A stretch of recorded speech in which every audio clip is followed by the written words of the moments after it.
So this is what's happening in my little studio right now. But you know what? The show must go on. Hi there! This week on Dave Reviews Everything.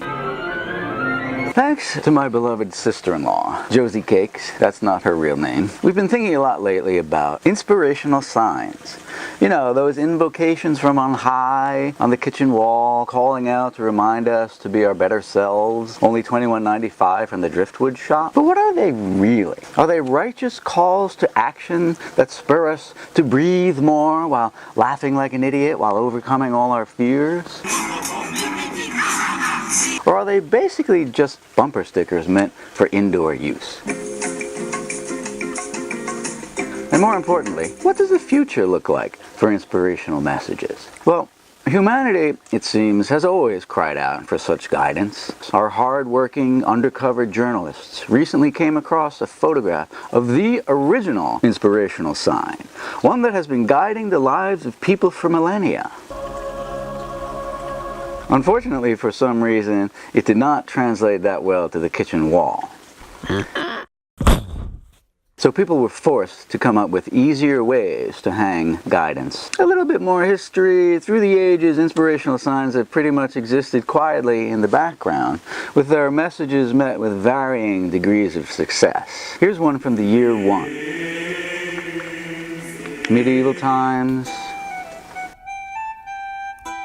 Our nation's forefathers, even in the conservative 1950s. But it has not been until recently that things really started to explode. Now, the economies of entire shore communities have come to depend on them, and there have been scattered reports of wall space shortages in some areas.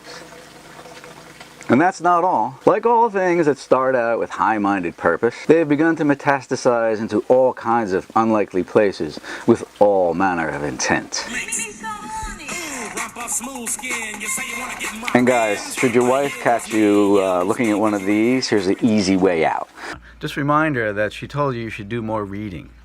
Now, I can't in good conscience make fun of all inspirational signs. There are a couple that I find really do the trick.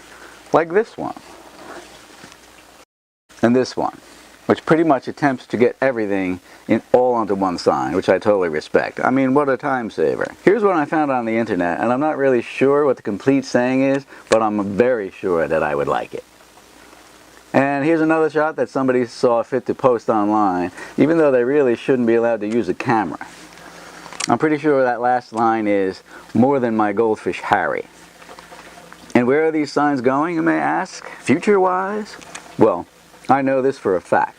You can no longer wipe your nose without being made to feel that you're doing less than you should be. Perhaps there are some other places for messages that are underused. How about this small white canvas just waiting for doling out helpful hints? Or we could use them to inspire world leaders to do just a little bit better of a job.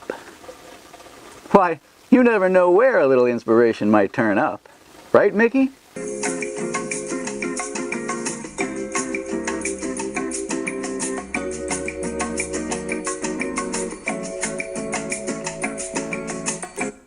But all in all, there's one message we found that would seem to make all the others obsolete if we could all just be inspired by it. Thank you. This week's episode is brought to you by Hostess Twinkies, or as some people call them, the waitresses at Hooters. Subscribe, like, share.